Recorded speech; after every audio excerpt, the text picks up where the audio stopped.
우리 사랑하는 성도님들, 지난 한 주간 잘 지내셨습니까? 저도 역시 우리 하나님 은혜와 우리 성도님들 기도해 주셔서 기쁘게 잘 지내고 무엇보다 오늘 건강히 말씀을 전할 수 있고 기대할 수 있어서 감사합니다. 이제 무엇인가 그냥 주어지는 것 없어도 성탄의 기쁨이 마음에 솟아나는 은혜의 계절이 되었습니다. 내게 기쁜 것 하나도 없어 하는 것은 그만큼 성탄이 되면 무엇인가 기쁠 것이야 라는 기대가 있었다라는 뜻입니다. 그러므로 그 성탄의 기쁨을 가로막는 것, 덮어서 보이지 않게 한 어둠의 장막을 거둔다면 또 장막을 차고 하나님의 은혜의 세계로 넘어가는 역사를 체험하게 될 것입니다. 그게 잘 안 되니까 힘들지요. 하지만 우리는 하나님의 자비를 구하고 은총을 구합니다. 우리 성도님들, 우리가 모두 살아가는 삶은 늘 파도치는 곳이었고 또 늘 바람모지였습니다. 내가 잘 된다고 사람이 다 축하해 주는 것도 아니고 시기심으로 오히려 흠잡으려고 다가오는 거친 곳이기도 합니다. 탕자가 다시 돌아왔을 때 아버지의 사랑을 회복하니 큰형은 오히려 축하해 주는 것이 아니라 미워하고 시기를 하고 있었습니다. 거친 것이 삶이죠. 그러나 예수 그리스도의 성탄은 그러한 인생들에게 그 모든 것을 넘어서는 인생의 범위와 능력의 가능 세계가 아니라 그것을 넘어서는 영원에서 이루는 구원의 은총을 세상에 선물로 주셨습니다. 세상이 어떠해도 그 은혜는 이 세상에 임하는 것입니다. 너무 고귀하고 값치를 수 없어 값없이 예수 그리스도의 십자가의 보혈로 죽으셨고 부활하심으로 죽음의 권세를 이겨서 우리들에게 영원한 생명의 권세를 주셨습니다. 인생은 수시로 하나님의 은혜와 사랑을 벗어나 자신의 의를 주장하고 다른 사람에 대한 사랑을 시기하고 악한 심령으로 무너뜨리려 합니다.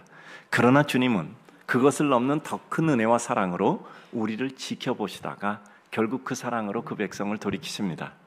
끝내 돌아오지 않는 자는 등불 준비하지 못한 다섯 처녀처럼 슬피 울게 될 뿐이죠. 중요한 것은 우리 삶에는 어느 누구를 무엇을 막론하고 유효기간이 있다는 것입니다. 어떤 형태건 제한된 기간이 있기에 하나님의 무조건적인 사랑이라는 것이 기준도 없다는 것이 아니라 그만큼 크시다는 뜻이니 주님의 은혜와 사랑으로 속히 돌아오는 것이 하나님의 은혜입니다. 오늘 마태복음을 살펴보는 중 성찬식으로 인해 제가 길게 말씀을 드리지 못해 조금 더 요약합니다. 오늘 말씀은 위에 있는 마태복음 15장 1절에서 14절까지를 포함하고 있습니다. 2절에 당신의 제자들이 어찌하여 장로들의 전통을 범하나이까? 떡 먹을 때에 손을 씻지 아니하였나이다. 예수님의 제자들이 손을 씻지 않고 그 당시에 결례에 따라 손을 씻지 않고 그리고 그냥 음식을 먹었던 것을 보고 그들은 이들을 비난하고 있는 겁니다. 정확히는 그들의 선생인 예수 그리스도를 비난하고 있는 것이죠. 예수님이 말씀하십니다. 3절 대답하여 이르시되 너희는 어찌하여 너희의 전통으로 하나님의 계명을 범하느냐라고 말씀하고 있습니다. 어찌 너희 인간의 생각과 기준과 정한 것 가지고 특별히 그것이 무엇을 추구하는지 그 본질적 생각은 하지도 않고 어리석은 말을 하느냐입니다.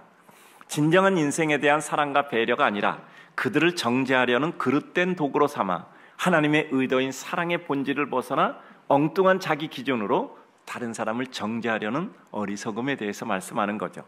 주님은 현상을 가지고 갈고리를 거는 사람들에게 본질에 대한 말씀으로 그 악함을 회파하시고 있습니다. 4절에서 6절 말씀합니다. 대부분 주님께서 말씀하셔서 문제를 풀어가신 것이 이와 같은 모습입니다. 주님을 어떻게 해서든지 폄훼하려고 하는 자들에게 하나님의 말씀을 통해서 그들에게 뜻을 보여주시되 그 현상이 아니라 현상을 능가하는 그 본질을 보여주심으로 말미암아 그 일을 설명하는 것이 예수님의 어법이셨습니다. 오늘 4절에서 6절을 보면 이렇게 말씀합니다. 하나님이 이르셨되 내 부모를 공경하라 하시고 또 어머니나 아버지를 비방하는 자는 반드시 죽임을 당하리라 하였거늘 너희는 이르되 누구든지 아버지에게나 어머니에게 말하기를 내가 드려 유익하게 할 것이 하나님께 들음이 되었다 하기만 하면 그 부모를 공경할 것이 없다 하여 너희의 전통으로 하나님의 말씀을 폐하는도다 라고 말씀하고 있습니다. 즉 하나님께 공경하기 위해서 다 드려서 나는 부모님께 드릴 게 없습니다 라고 이렇게 말한단 말이죠. 근데 과연 그것이 하나님께 드린 것이며 그것이 하나님 앞에 바른 것인가 하는 것이죠. 무엇이 옳은 것인가? 즉 이들은 자신의 엉뚱한 논리로 그것도 하나님의 이들을 쳐들어가며 그들을 하나님의 뜻을 이룬다 하며 하나님의 뜻은 전혀 생각하지 않고 자신이 생각한 논리로 위장하고 하나님의 뜻을 스스로 폐하여 버리는 것이죠. 하나님의 뜻은 진정한 인생에 대한 배려와 사랑이었죠. 자신의 잘못됨을 알고 그럴 수도 있지만 때로는 그릇된 열심으로 전혀 자기들이 잘못하고 있으면서도 잘못하는지 모르도록 죽을 때까지 하나님의 뜻을 이룬다 하며 망가뜨리는 때도 있습니다. 끝까지 회개하지 못하고 내가 옳았다고 생각하다 그냥 갈 수도 있습니다. 우리 인생의 진리를 추구하는 것은 옳습니다. 그러나 우리는 늘 그 순간마다 내가 생각하는 진리에 대한 나의 모든 생각과 기준, 그리고 또한 나의 행위에 대한 오류의 가능성을 생각해야 된다고 말씀드렸습니다.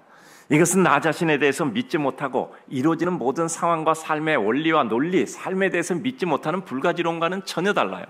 무엇이냐 하면 날마다 우리 자신의 부족함과 우리 자신의 미약함을 생각해서 혹시라도 잘못된 것이면 또 수정하고 또 발전하고 하나님 앞에 한 걸음씩 더 나가는 겁니다. 회개가 무엇입니까? 하나님께 비춰 나의 부족을 깨달아 하나님의 은혜 쪽으로 옮겨가는 것이 회개잖아요. 회개는 잘못했습니다가 회개만이 아니라 나의 진정한 잘못이 무엇인지 그 거울이 하나님이시고 그 말씀 거울에 비춰서 우리는 나 자신을 수정하여 회복, 복귀하는 것입니다. 포장하지 않은 사랑 그 자체, 그것이 하나님의 기준이죠. 마태복음 22장 35절에서 40절을 보면 그 중에 한 율법사가 예수를 시험하여 묻되 선생님, 율법 중에서 어느 계명이 가장 큽니까? 라고 묻습니다. 이것은 왜일까요? 예수님께서 어떤 말씀하시면 그것을 또 다른 것으로 반박하려고 일부러 시험을 하고 있는 거죠. 그때 예수님께서는 그들이 전혀 반박할 수 없는 한 가지 사실을 전제하십니다. 37절 이하를 보면 예수께서 이르시되 내 마음을 다하고 목숨을 다하고 뜻을 다하여 주 너의 하나님을 사랑하라. 이것이 크고 첫째 되는 계명이요 둘째도 그와 같으니 뭐죠? 내 마음, 목숨, 뜻을 다하여라고 말씀하는 거죠. 둘째도 그와 같으니 내 이웃을 내 자신같이 사랑하라 라고 말씀하셨죠. 이 두 계명이 온 율법과 선지자의 강령이라고 말씀드렸습니다. 다른 말이 필요 없는 진정한 포장되지 않는 사랑이 없으면 그 모든 것은 진실 앞에 거짓이라는 뜻입니다. 그리고 주님의 진실은 인생에 대한 사랑이셨습니다. 우리는 믿음을 가지고 사는 사람들, 진정한 예수 그리스도의 사랑을 품고 사는 일이라고 삶이라고 생각을 합니다. 그렇게 되지 않아서 가슴 아프고 또 우리는 그래야 한다고 생각하지만 어느새 그 생각조차도 삶에 녹아져 버려 그저 내 삶, 그저 내 생각대로 살아갈 때가 있죠. 특별히 중요한 게 정서란 말이죠. 내가 어떻게 느끼느냐가 나의 판단의 기준이 되어버렸단 말이죠. 나 당신 싫어. 왜 싫어하는가를 살펴보면 내 정서와 내 논리와 내 기준에 맞지 않는 거죠. 더 쉽게 말하면 인생들로 인해 마음이 편치 않으면 돌아서도 그에 대해 위와 같은 심정이 일어난다면 그것으로부터 속히 돌아서야 합니다. 우리 사랑하는 성도님들, 우리 믿음의 사람들에게 있어지는 가장 큰 능력 중에 하나가 복원력이에요. 좋았어요. 근데 싫어졌단 말이에요. 싫어지는 것이 과연 옳은 것인가 생각해 보니 그래도 사랑으로 회복해야지라고 생각하면 회복할 수 있는 능력이란 말이죠. 배가 기울어졌다가 다시 세워질 수 있는 것은 복원력이죠. 오뚜기가 넘어졌다 다시 일어나는 것이 복원력이잖아요. 밑에 추가 있어서. 믿음은 무엇인가? 회복 속도라고 말씀드렸잖아요. 전에는 한번 마음 상하고 그러면 또 뭐 한 1년 걸리고 6개월 걸리고 2개월 걸렸어요. 근데 이제는 일주일이면 돼. 조금 지나니까 2시간이면 돼. 조금 있으니까 기도 한번 하면 돼. 그래, 내가 부족했지. 하나님이 은혜 주시는 거지. 라고 생각으로 빨리 복귀한단 말이죠. 이 모든 것을 이룰 수 있는 것이 무엇입니까? 인생에 대한 이해, 그 인생을 향한 주님의 심정에 대한 이해, 결국 주님에 대한 이해죠. 그리고 우리가 마음을 합하여 동일화시켜가는 겁니다. 구도라는 것은 진리를 구하는 것이고 진리를 구하는 것은 하나님의 뜻을 구하는 것입니다. 그 하나님의 뜻을 구하는 것은 내 기준, 편견, 생각이 아니라 하나님의 뜻에 나를 맞춰가는 겁니다. 그러니까 늘 말씀드리자 기도하려고 동아줄 당겼더니 하나님이 내 쪽으로 오는 게 아니라 내가 하나님 쪽으로 딸려 들어가잖아요. 기도 응답의 가장 큰 응답은 내가 하나님의 마음으로 합하여져 가는 것이라고 늘 말씀드립니다. 사랑하는 것이 있습니다. 사랑할 만해서 사랑하는 것이 아니라 사랑해야 해서 사랑하는 겁니다. 밥맛이 없어도 살기 위해서는 먹어야 합니다. 밥맛 없어도 살기 위해서 먹어야 힘이 나잖아요. 그런데 힘나면 그 밥맛이 더 있어진단 말이죠. 같은 논리입니다. 사랑하기 싫어요. 그냥 싫어. 나 당신 싫어. 끝이 아니라 사랑하기 싫어도 살기 위해서 내 성품, 기질, 여건, 모든 삶의 반경이 어떠하든 그것은 이미 주 예수 그리스도의 십자가에 못 박힌 이후에는 배설물과 같이 의미가 없습니다. 사랑하기 싫어도, 밥 먹기 싫어도 살려고 밥 먹는 것처럼 사랑하기 싫어도 살아가려고 사랑하는 겁니다. 어떻게 살아가요? 하나님의 뜻을 이루며 살아가려고. 그러다 보면 힘이 나서 정말 사랑하게 된단 말이죠. 무엇 가지고 따지고 그럴 필요 없습니다. 큰 사랑으로 모든 것을 덮으면 인생 달라지죠. 추우면 두터운 이불 덮잖아요. 추우면 이불 하나 얇은 거라도 더 덮지 않습니까? 하나님의 사랑이 내 마음을 지배하면 세상은 살만한 세상입니다. 어두워져도 내가 사랑할 사랑의 분량이 있어서 감사한 겁니다. 주님은 그 서기관과 바리새인들을 향하여 이렇게 말씀합니다. 외식하는 자들아, 이사야가 너희에 관하여 잘 예언하였도다 일렀으되 이 백성은 입술로는 나를 공경하되 마음은 내게서 멀도다. 하나님을 공경하고 하나님으로부터 가까이 있는 것은 무엇이죠? 하나님의 말씀이 내게 지배가 되어지고 그 말씀이 내 삶을 움직이는 겁니다. 그럴듯하게 말해도 그것은 자신의 진리고 하나님의 백성이 가질 하나님의 진리는 아니라는 뜻입니다.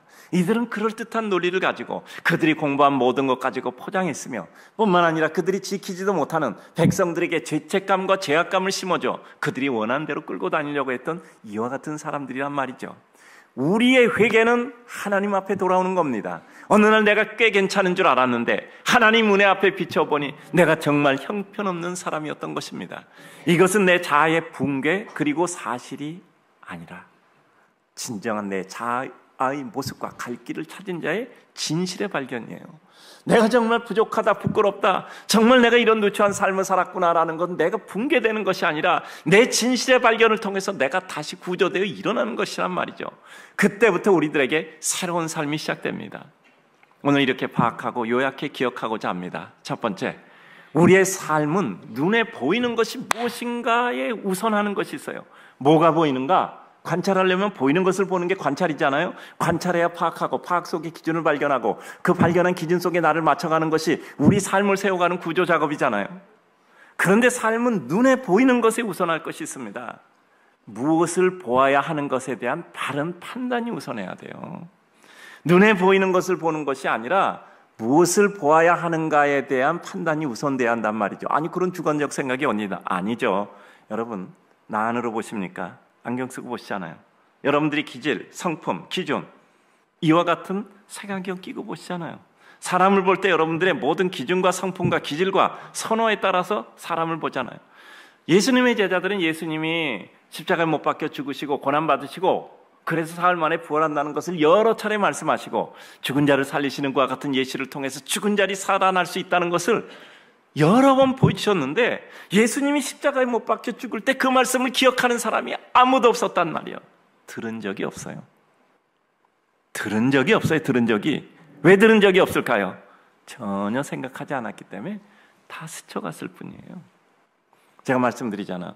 교회에서도 어떤 한 가지를 말씀드릴 때 적어도 20번은 얘기해야 돼요. 제가 34년 동안 느낀 경험은 20번 정도는 얘기해야지 그것이 전체에게 같이 공유가 돼요. 그 말을 들어도 마음이 없었을 때 그냥 스쳐 들어가니까 들은 적도 없어요. 봐도 본 적이 없습니다. 무엇을 보아야 되는가에 대한 바른 판단이 우선돼야 돼요. 이건 편견이나 선견이 아니라 우리 삶의 정확한 중고트를 가져야 된다는 뜻이죠. 마태복음 5장 7절, 15장 7절 이하를 보면 여기, 기록이 되어져 있습니다. 외식하는 자들아, 이사야가 너희에 대하여 관하여 잘 예언하였도다. 일렀으되 이 백성이 입술로는 나를 공경하되 마음은 내게서 멀도다. 사람의 계명으로 교훈 삼고 가르치니 나를 헛되이 경배하는도다. 그리고 11절 보면 입으로 들어가는 것이 사람을 더럽게 하는 것이 아니라 입에서 나오는 것이 사람을 더럽게 한다라고 말씀하고 있습니다. 눈으로 보이는 것보다 무엇을 보아야 하는가 하는 이와 같은 내 기준을 먼저 설정하는 것이 중요합니다. 자, 봅니다. 우리는 항상 내 기준과 원칙을 소중히 여기되 날마다 그것이 내 수준을 넘어서 하나님의 진심을 향해 가야 돼요. 기준과 원칙 없으면 안 되죠. 근데 그것이 맞는 기준인가입니다. 안경 쓸 필요 있죠. 근데 그 안경이 사물을 볼 때 도움이 되는 안경인가이죠. 그렇지 않으면 우리는 성경에 나오는 그릇된 바리새인이나 서기관처럼 주님의 뜻을 아름답게 이루어야 할 위치에서 오히려 그릇된 기준과 판단, 구분자로 하나님의 뜻을 가로막습니다. 그것은 나 자신에 대한 주님의 은혜조차 오도합니다. 날마다 내 부족과 오류를 깨달음은 부끄러움이 아니라 은혜입니다. 자신의 오리의 부끄러움조차 깨닫지 못함이 자신의 의롭다 생각되는 그 순간과 지속입니다. 성경을 보면 모른다고 생각하는 사람보다 더 큰 문제는 안다고 하는데 잘 못 알고 있는 사람입니다. 이들은 자신만 망가뜨리는 것이 아니라 적극적으로 다른 사람까지 망가뜨리는 거예요. 두 가지 다 해야 합니다. 열정으로 주님을 섬겨야 돼요. 그런데 그 열정 뒤에는 냉철한 은혜로 나를 돌아다보며 다시 은혜의 자리로 복귀하는 것이 있어야 합니다. 은혜의 증거는 무엇일까요? 내가 정말 은혜가 있을까? 아니면 내 기준이 맞는 것일까? 살펴봅시다. 항상 기뻐하고 쉬지 않고 기도하고 범사에 감사하는 것, 하나님의 뜻이라고 했단 말이죠. 모두가 좋아 보이고 사랑스러워 보이는 거죠. 속 없는 사람처럼 사람들이 다 소중하고 귀해 보이는 겁니다. 여러분, 여러 사람이 막 얘기해요. 그때 가만히 있어요. 그 사람은 몰라서 얘기하는 게 아니라 더 많이 알아서 있는 겁니다. 내가 이 순간에 침묵하는 것이 더 유익되겠다라고 생각해서 침묵할 뿐입니다. 세상에 악인은 분명히 있어요. 가엾게 여겨져. 그가 죽거나 망하기를 바라는 것이 아니라 잘 돼서 주님의 은혜를 잊기를 바란다면 내 마음에는 하나님의 은혜의 기준이 설정되어 있는 겁니다. 항상 기쁘고 기도하고 그리고 감사한다. 어떤 누구도 감사할 수 있고 기뻐할 수 있다면 여러분, 이런 사람 세상이 감당하지 못해요. 누가 뭐라고 할 때 죄송합니다. 제가 한 번 더 기회 주시면 제가 열심히 더 잘해서 기쁘게 해드리겠습니다. 이런 사람 당할 수 있습니까? 이런 사람 당하실 수 있어요? 못 당합니다.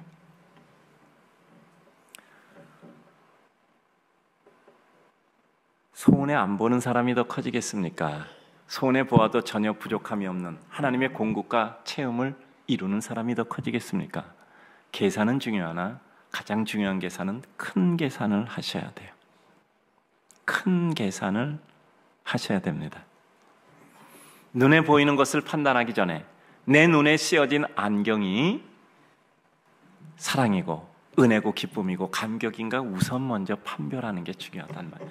눈에 보이는 것이 중요한 게 아니라 내가 지금 어떤 안경을 쓰고 있는가를 파악해야만 우리는 정확히 파악을 할 수 있는 거예요. 아니, 파란 안경 끼고 보면 다 파랗게 보이는데 세상이 파란색입니까? 아니잖아요. 내 마음이 파란색인 거예요. 그래서 저는 제가 이 주차장에서 근데 이렇게 자동차를 주차할 때요, 이렇게 여기 선이 있단 말이에요. 그 선에 이제 이렇게 거울을 보고 똑바로 맞추면요, 꼭 차가 비틀어져 있어요. 그래서 이렇게 조금 삐뚤음하게 세우면 돌아서 보면 바퀴가 똑바로 서 있는 거예요. 그러니까 제가 그 생각합니다. 이게 사람마다 다를 거예요. 아마 그 거울 보는 각도도 있고 뭐 여러 가지, 또 줄이 틀려져 있을 수 있고 뭐 어쨌든 그 줄에 맞추려고 하니까 좀 삐뚤음이 하면은 그게 쫙 바로 들어가요. 안 그런가 보네요. 다른 분 저만 그런 거. 저희 아파트에 가도 그렇더라고요. 아파트도. 그러니까 아마 그 거울에 각도 뭐 이런 것이 있어서 그런가 봐요. 아파트도 그렇더라고요. 자매들은 모르는데 형제들은 이 얘기하면 알 겁니다. 군대 가면 사격을 하잖아요. 근데 0점 조준을 먼저 해요.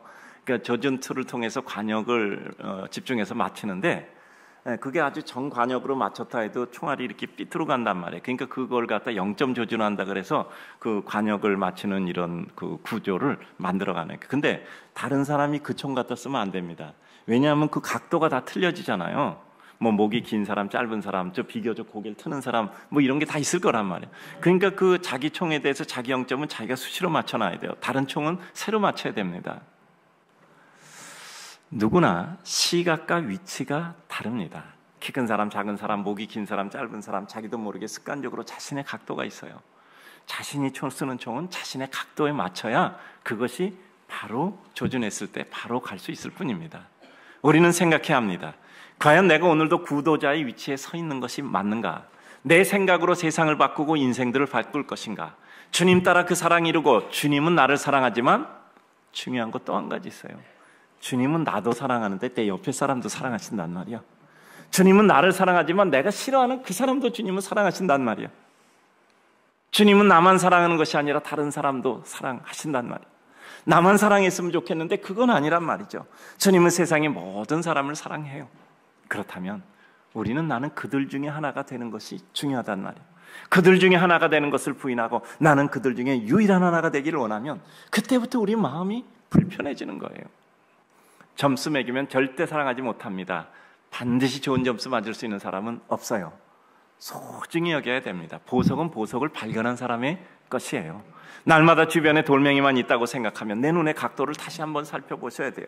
온 세상이 보석일 수 있는 것은 온 세상의 잡석 속에서도 보석을 발굴할 수 있는 내 눈, 시야의 안목의 결과입니다.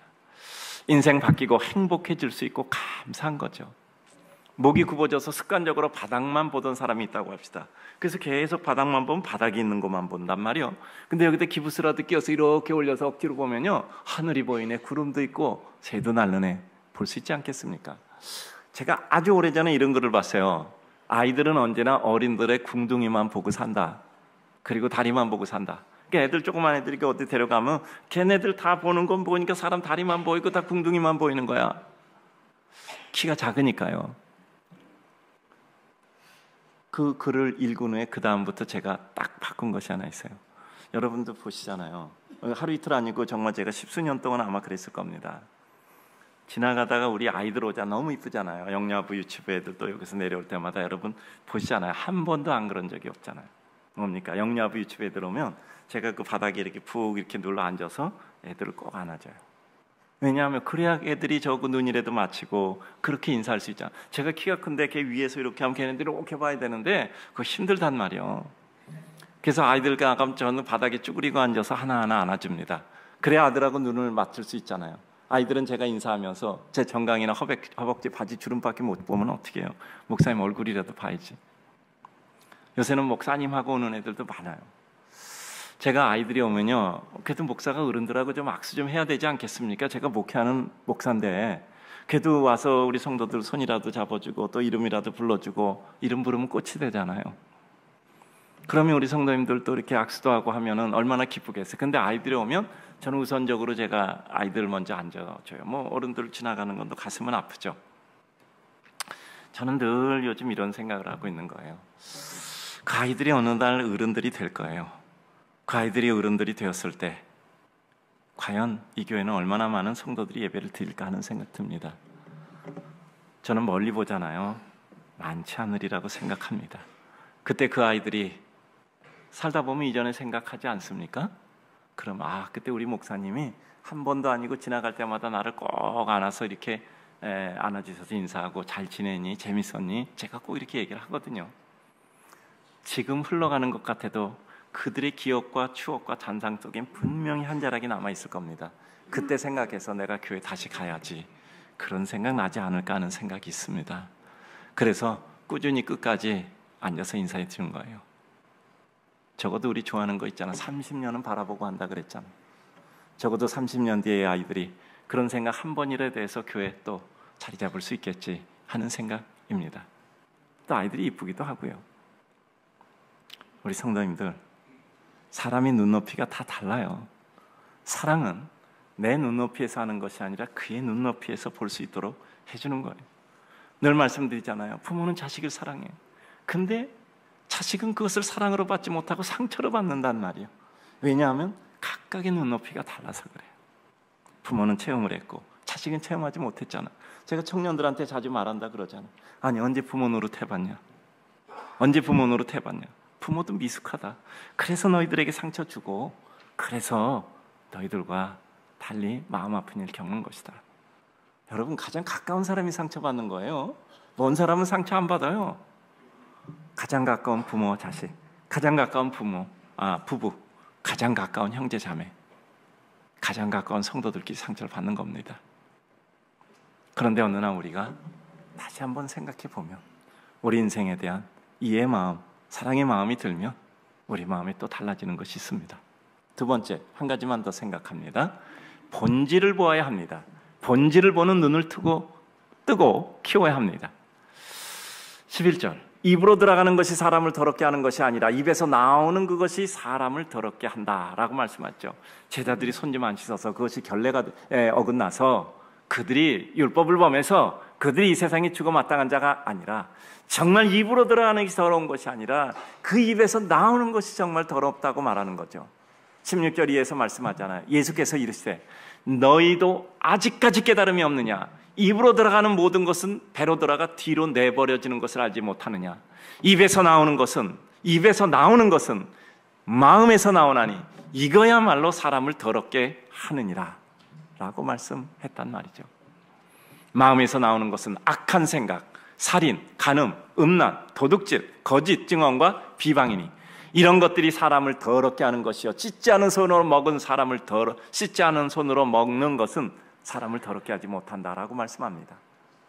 작은 본질 외적인 것 하나에 꽂혀서 내 인생 망가뜨리지 말고 하나님의 본심, 내가 지녀야 할 하나님의 마음, 하나님의 사랑으로 돌아오고 또 돌아오는 것이 구도의 길이고 믿음의 길입니다.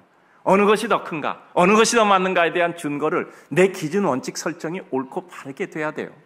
끊임없이 나 자신을 돌아보는 것이 회개입니다. 신인식, 자아인식, 사명의 발견. 늘 말씀드리잖아요. 하나님을 깨달으니 내가 보여, 내가 보여 깨달으니 내 길이 보인단 말이죠. 우리 자신이 힘들지 않고 기쁘고 감사하게 살아가야 합니다. 힘든 건 오래 못해요. 끝까지 못합니다. 여러분 어떤 일을 하는데 헌신하는데 힘들게 하시면 이게 반드시 부작용이 생겨요. 봉사하는데 힘들게 하면 반드시 부작용이 생깁니다.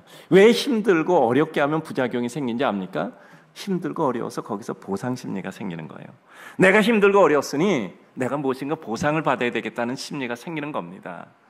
인정받아야 되는 생각이 들어요. 근데 힘들고 어려운 적이 없어. 나는 날마다 놀았고 기쁘고 흥겨웠다면 보상 심리가 없어진단 말이죠. 나는 날마다 누렸으니 그것으로 내가 다 받았다 생각합니다. 충성하고 헌신해도 나는 충성하고 헌신한 것이 일해 본 적도 없고 힘든 적도 없고 날마다 기뻤어. 노는 거야. 보상 심리가 없어요. 다 받았으니까요. 인생에 대한 가장 큰 아픔이 섭섭이거든요. 섭섭함이 없는 겁니다. 내 인생에 대한 보상이 적었다고 느끼지 않습니다. 그것은 내가 그 모든 것을 누리지 못하고 노동을 했기 때문에 보상 심리가 생기는 겁니다. 아이들도 놀다가 자기가 다친 것은요 부모에게 뭐라고 얘기 안 해요. 오히려 부모가 아프냐면 안 아프다고 합니다. 섭섭해지면 지는 거예요. 본질을 보는 눈을 키우는 우리의 훈련들이 필요합니다. 항상 생각할 때 지금의 생각의 반대편을 보셔야 돼요. 지금 내게 이런 마음이 드는데 아주 의식적으로, 의도적으로, 기계적으로 이 반대편 생각을 한 번은 스쳐보셔야 합니다. 섭섭한 것이 아니라 내가 돌아볼 공간이 눈에 띄는 겁니다. 가엾고 불쌍해서 내가 무엇을 더 할 수 있을까 주고 싶을 때가 바로 내가 바라보고 있는 순간이에요. 이것은 내가 하나도 모르고 맞지 않았고 결국 아무것도 모르겠다 하는 이와 같은 것과는 다른 자기 발견을 통한 진보의 길입니다. 또 한 가지는요, 다른 사람의 생각이 옳을 수도 있다는 가능성을 열어놓을 때 인생을 이해하고 인정할 수 있고 그 가운데서 진정한 인정과 배려가 이루어집니다. 주님께서 우리에게 원하셨던 사랑은 뭐죠? 주님께서 우리에게 주시려는 사랑은 무엇입니까? 그 사랑을 이루고 완성해가는 것이 우리의 구도의 길의 완성이잖아요. 끝까지 그 사람 잘못됐다 생각하면 사랑 못합니다. 내가 미처 몰랐던 그 면이 있구나 생각될 때 인생은 가엾어지고 또 힘이 되고 싶은 것이 있습니다. 이 말씀 꼭 드리고 싶어요. 우리가 마음 열면 생각이 달라집니다. 무슨 뜻일까요? 내가 그를 이해할 수 있음이 내 마음에서 열려진 겁니다. 여러분, 아무리 부족하고 허접한 사람 같아도요, 정말 그 사람이 그럴 수밖에 없는 아픈 사연을 알고 되면 그 사람 이해하는 겁니다. 우리가 이해 못한다는 것은 아직까지 그 사람의 정말 아픈 이유와 근원을 몰랐던 거예요. 그 사람이 그럴 수밖에 없는 그의 이유가 있었던 겁니다. 삶의 구조가 있었어요. 생각이 그렇게 형성될 수밖에 없는 삶의 아픔의 구간들이 있었던 겁니다. 여러분들이, 우리 모두가 그것을 알 때 그에 대해서 아직도 판단하시겠습니까? 가엾잖아요. 이 성탄은 우리 마음의 이해 눈이 떠지고 사랑의 심정이 열리며 그래서 죽도록 수고해서 무엇인가 소득해서 정말 그들에게 주고 싶다는 마음이 있다면 손해나 억울함이 아니라 성탄의 축복입니다. 우리 사랑하는 성도님들, 우리에게 어떤 눈에 보이는 작은 것 가지고 집착해 우리 인생 어려워지는 길 선택할 필요 없습니다. 그것이 그 사람이 그 상황이 가지는 진정한 본질을 보고 정확히 비교해 은혜 판단의 결정을 이루고 주님 안에서 기쁘고 행복해야 합니다. 복음 전하고 사랑 주고 내 모든 것 주고 모자라 잠 못 자고 빠득빠득거리며 일어나서 줄 것 마련해도 그것이 기쁘고 감사한 거예요. 내가 정말 졸려도 일어나서 내가 더 일해서 누구에게 좀 줘야 되겠다라는 마음이 드는 순간 너무 행복하지 않습니까? 오래오래 살아서 이 세상 밝히시기를 바랍니다. 좋은 일 할 사람은 오래오래 사셔야 돼요. 그래서 좋은 것을 많이 모아서 많이 주셔야 돼요. 어느 날 잘 뛰어다니고 걸어다니시다 주님 품에 풀썩 안기는 하나님의 백성 되시기를, 우리 성도들은 절대 누워서 세상 떠나지 않으시기를 주님의 이름으로 축복합니다.